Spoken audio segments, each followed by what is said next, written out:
Bueno, mi nombre es Marta Villarino, soy profesora en letras, estudié en la Universidad Nacional de Mar del Plata, bueno, ahora Universidad Nacional de Mar del Plata, en ese momento era la Universidad Católica, Estela Maris, era el nombre completo. Toda la vida me dediqué a literatura española del siglo de oro, aunque tengo mis incursiones en la escuela media y en institutos terciarios, dando otras cosas, pero enseñando a leer siempre. Algo muy relacionado con Borges. Y nombro a Borges porque tuve la dicha de escucharlo el único año que él vino a dar clase a Mar del Plata, a la universidad. Un poco a pesar de las consecuencias, porque debía escaparme de las horas que cursaba literatura italiana y coincidía el horario. Entonces cursé la mitad de italiana, pero toda inglesa, anticipándome un año. Aunque por supuesto nunca pude rendirla, nunca fui la alumna regular ni nada que se pareciera. Y lo pude escuchar en todas las clases, no sé si falté alguna, creo que no. Y tengo un recuerdo muy fuerte porque dejó una marca muy importante en todos los que asistimos a esas clases. No solo los alumnos de la carrera de letras, sino creo que la multitud de profesores de inglés, público general, gente del medio de la cultura, que iba a las clases, se sentaba, llevaba su grabador, tomaba apuntes y luego seguramente lo difundía en el lugar donde residía, ¿no? Yo recuerdo que había mucha gente de Necochea en ese momento, que venía un grupo bastante importante, porque en un aula como para 40 alumnos estaba completa. Así que creo que fue el año 67. No sé si había publicado o estaba por publicar El oro de los tigres. En ese momento la facultad, que había empezado a dictar sus clases en el Instituto Don Orione, ahí hice mi primer año, se pasó al edificio del Instituto Santa Cecilia. Así que era, bueno, en el primer piso había aulas bastante cómodas porque éramos pocos estudiantes. No había cupos, pero la gente elegía otras carreras, no todo el mundo estudiaba carreras universitarias y estábamos todas las carreras de humanidades ahí, curiosamente. Si no recuerdo mal, eran 7 estudiantes. Eran Ángela, Laura, Isela, Raúl, Silvana, Beatriz, Coca, y no sé si me falta alguien. Probablemente Esther, que era estudiante de filosofía, pero estudiaba filosofía y letras, lo mismo que Coca. Y me olvidaba de quien fue una de mis grandes amigas, Graciela Masanti. Generalmente nos sentábamos cerca. Y ya Borges era una figura muy reconocida, tenía un prestigio enorme, internacionalmente incluso. Yo había leído poesía sobre todo, algunos cuentos, no demasiado, no lo conocía demasiado, no lo había estudiado tampoco, pero había algo. Y además se sabía que era un gran conferenciante, que era una persona muy afable. La fama, digamos, de profesor del unicornio de la UBA había llegado acá, a él. La única persona que escuchaba todos los exámenes, que no interrumpía, que era afable, que no aplazaba a nadie. Y eso traía una carga bastante importante, ¿no? Sobre todo en una época en que era bastante estricto y las clases eran más autoritarias, ¿no? Aunque no en el caso de nuestra carrera, porque al ser tan pocos no había necesidad de marcar ningún tipo de presión autoritaria. Pero me atrajo sobre todo la figura, no solo la figura humana, la figura artística, ¿no? ¿Quién era ese poeta? ¿Cómo era? ¿Cómo pensaba? Porque en clase es muy interesante ver cómo no se repite el texto de memoria de la clase, sino cómo a veces a partir de una pregunta o de un tema que surge de una manera incidental, el profesor piensa. ¿Y qué elabora? ¿Qué piensa? ¿Qué asocia? ¿Qué saca nuevo? ¿No? ¿Cuál es la originalidad? Enseñaba de una manera tan natural. Ese es el recuerdo mío, ¿no? Él llegaba, saludaba, ya te decía, era muy afable. Saludaba, sonreía, esa sonrisa así un poco como dudosa, ¿no? Al no ver, no sabía qué respuesta tenía. Y se sentaba, acercaba al ojo izquierdo su reloj de plata, miraba, era el único ojo del que tenía un poco de visión, lo dejaba enfrente y empezaba. A veces llevaba un libro, a veces llevaba un papel, jamás leyó nada, por supuesto. El libro era para que lo leyera otro. Decía, hoy vamos a hablar de tal autor. Seguía un orden cronológico, ¿no? La línea temporal de la literatura inglesa. Y generalmente empezaba con algún dato sobre el poeta o el escritor, si se conocía, si había algo, recitaba algún fragmento o un poema, a veces en sajón, a veces en inglés, lo traducía. Una vez recuerdo que dijo, ¿alguien lee inglés? Se levantaron una multitud de manos y dice, digan, hablen porque yo no los veo. Y un señor se acercó y dice, sí, yo puedo leer. Dice, por favor, lea este poema. Y lo leyó, un poema largo, y una vez que lo escuchamos, horrible, pronunciaba muy mal, lo lamento, pero es así. Borges no dijo nada, retomó algunos fragmentos del texto, los dijo en un inglés impecable, y él trabajaba de una manera extraña. Eso a mí me marcó mucho, porque leía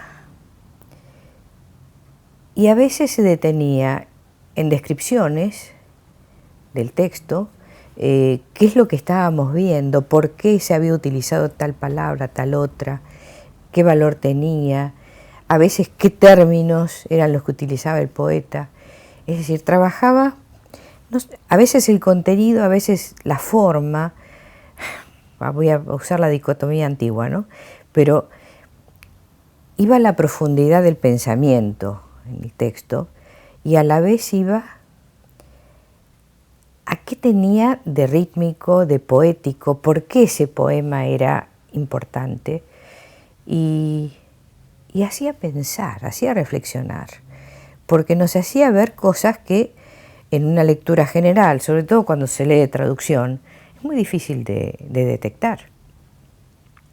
En cambio, un texto en español, bueno, uno sí reconoce si hay una repetición, si hay una aliteración, si hay términos usados de una manera diferente a la habitual, pero con el inglés era otra cosa.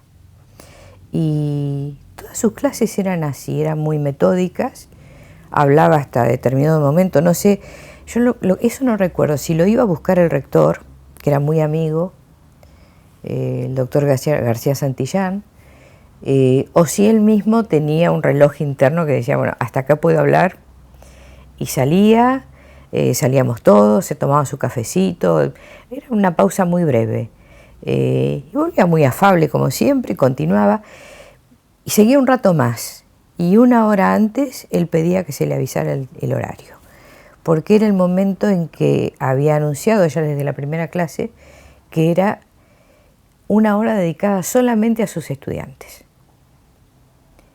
Nunca estuve, así que no sé cómo trabajaba o cómo interactuaban, pero la gente salía muy contenta, se les veía caras felices. Yo volví italiana, por supuesto, entonces cuando salíamos, terminaban las clases, nos veíamos pero las expresiones creo que eran distintas. Había habido un feeling entre estudiantes y Borges. Aparte él saludaba a todo el mundo se le acercaba, hablaba con cualquiera. Muy sencillo, era muy humilde, no era el profesor alambicado, complejo, sino que era la persona clara, con ideas sumamente nítidas, y sabía transmitirlas. Quizá un poco enciclopedista, pero en esa época todos eran enciclopedistas. Así que no es un demérito, simplemente una observación. En la época de exámenes avisó que no podía venir y envió una carta manuscrita, así que todavía veía para escribir, salvo que se le hubiera escrito la madre, eso no lo sé. Y el rector se acercó al grupo, dijo, miren, tengo una noticia bastante desagradable, Borges no puede venir, dice, voy a leerles la carta. Era un billete en realidad, muy chiquito. Saludaba al amigo y se disculpaba por no poder asistir porque en el último viaje había tenido problemas con la visión y que no quería perder lo último que tenía de su ojo izquierdo.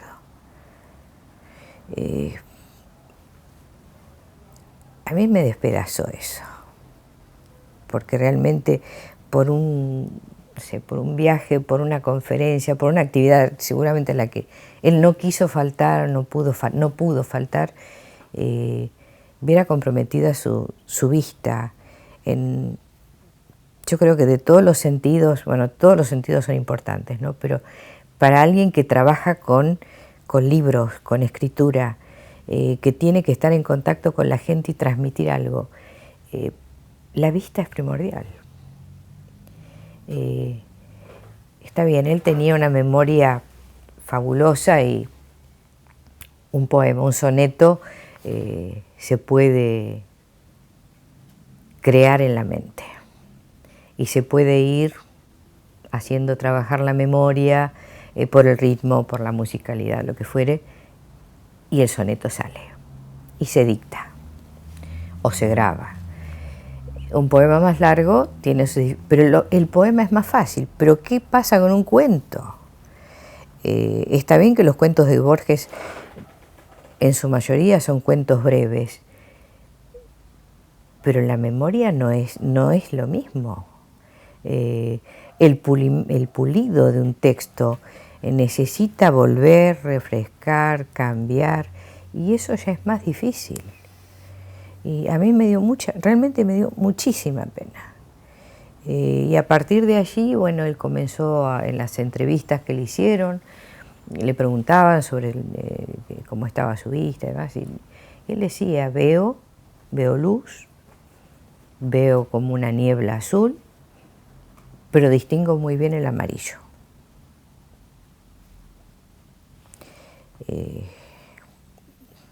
Y no es nada. Nuestra facultad, realmente era como estar en casa. La carrera se iba formando. El curso en el que dictó Borges era el último año de la carrera de letras, todavía faltaba abrir el quinto. Entonces, siempre había alguien que había perdido una materia y tenía que cursar con los chicos que venían de la promoción siguiente. Entonces yo me había hecho muy amiga del curso superior al mío. De hecho, una de mis mejores amigas era alumna del cuarto año. Claro, yo la conocí cuando estaba en segundo. Y normalmente uno preguntaba, ¿no? Directamente o al rector o al decano, porque los teníamos ahí. El decano paseaba por los pasillos, dictaba 2 materias, el rector dictaba 2 materias, estaban prácticamente todos los días en las dependencias de la facultad. Y ¿y qué profesores vamos a tener en el próximo curso? Y bueno, sí, en tal, ya algunos se conocía, algunos repetían, se repetía el profesor en materias afines, en latín y griego ya sabíamos a quiénes íbamos a tener, eran siempre los mismos. En las literaturas ahí estaba la gran duda, ¿no? ¿A quién se conseguía? Porque en la ciudad no había gente. Y en una de esas entrevistas así casuales y en un pasillo, el rector dijo, tengo una buena noticia, viene Jorge Luis Borges, va a dictar literatura inglesa. Claro, lo escuchamos los 20 o 30 de segundo a cuarto año, porque no éramos muchos más. Los de primero sí eran más numerosos, pero no estaban en ese momento. Y la voz circuló inmediatamente, pero todos nos veíamos. O alguien cursaba un latín que le había quedado pendiente, o alguien se adelantaba como oyente porque le interesaba tal materia, por gusto personal, o por necesidad, porque escribía, o qué sé yo. Había motivos miles. No, ni siquiera había que inscribirse. Uno se matriculaba y se anotaba para el curso y ya estaba. No había que, me anoto en tal cual, no, ya se sabía, era medio como escolarizado, porque era todo nuevo, todo se estaba haciendo. Por eso tengo tantos datos también, porque la gente escuchaba, contaba, preguntaba, se interesaba. Por ahí empezamos a comprar libros de Borges, y bueno, empezar a leer, y ni siquiera comprar todos, no, uno compraba, iba circulando, nos los pasábamos. Yo he tomado alguna nota, pero no tomaba apuntes, porque leía los apuntes que tomaban las personas del curso. Y como yo todavía no lo necesitaba, porque no era alumna regular, y recién el año siguiente lo iba a cursar, entonces prefería tomar mis propios apuntes, porque cada uno tiene su manera de valorizar, ¿no?, lo que escucha. Creo que el grupo de las chicas, como les decíamos, no sé si grabaron, creo que sí, que grabaron las clases. Pero eran muy minuciosas, además todo el mundo tomaba apuntes y si faltaba algo lo iban completando, ¿no? En ese sentido eran muy solidarias. Solidarios, porque había un varón en el grupo. Hay algo de Borges que a mí me marcó mucho, y creo que a casi todos los de esa promoción, o de esas 2 promociones, si se quiere, que fue la forma de trabajar los textos. Trabajar los textos e incentivar a la lectura. Porque, claro, a uno le recitan algo, le gusta, le interesa y tiene la curiosidad de saber más y leer más y paladearlo, ¿no? Leerlo, dejarlo, volver, comparar con otro texto. Y eso a mí me sirvió porque, bueno, no quiero hablar demasiado de mí, pero sí voy a decir lo que realmente para mí fue importante. Sobre todo, la universidad es distinta, pero ¿Cómo yo apliqué eso en escuelas medias? ¿Qué es lo más difícil? Porque a la universidad se va por vocación. Entonces se supone que al estudiante le gusta leer. Si no le gusta leer, bueno, ya eso es su problema. Pero se supone que le gusta. Pero en una escuela secundaria, en que a veces los chicos van porque es obligación. En una escuela técnica, yo di muchos años clase, di 24 años clase en una escuela técnica y tenía 2 horas de literatura semanales para chicos que estudiaban electromecánica, química, construcciones civiles y electrónica. Y a veces me tocaba dar el viernes en la última hora. Cosa más desfavorable, imposible. Y la pregunta era, ¿para qué me sirve literatura? Bueno, empezar a argumentar, argumentos que demolían sistemáticamente. Era gracioso porque uno se hace muy hábil para argumentar y seguir discutiendo. Y claro, el presentar un movimiento estético, ver autores, leer obras, no los convencía. Hasta que yo me acordé de lo que hacía Borges, que era leer. Entonces, a 4º año, yo llevaba bolsas llenas de todos los libros que tenía en la biblioteca de poesía. Después, todos los que tenía de cuentos. Y tomen al azar, lean. Y la consigna era leer. Y lo estuve leyendo un mes. Eso lo hice varios años. Y dio resultado.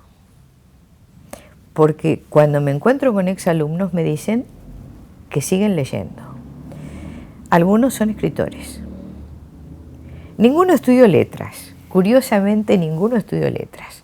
Por ahí es una bendición, porque no tendrían por qué haber seguido una profesión que después a lo mejor no les hubiera gustado. Pero tengo un dramaturgo premiado, editado, exitoso, con giras en el exterior, bienvenidas. Tengo 2 cuentistas y tengo críticos y poetas que no lo dicen, no publican, pero que escriben poesía. Entonces, para mí, si leen y si son capaces de crear con el lenguaje, a pesar de la profesión que hayan elegido o la formación que tengan, para mí la carrera está hecha. Yo cumplí con mi objetivo. Y eso se lo debo a Borges. A Borges y a una de mis profesoras, la de didáctica. Cómo nos enseñó a dar clase. En absoluta libertad. Claro, por ahí a veces se subían un poco a los bancos, pero eso se soluciona.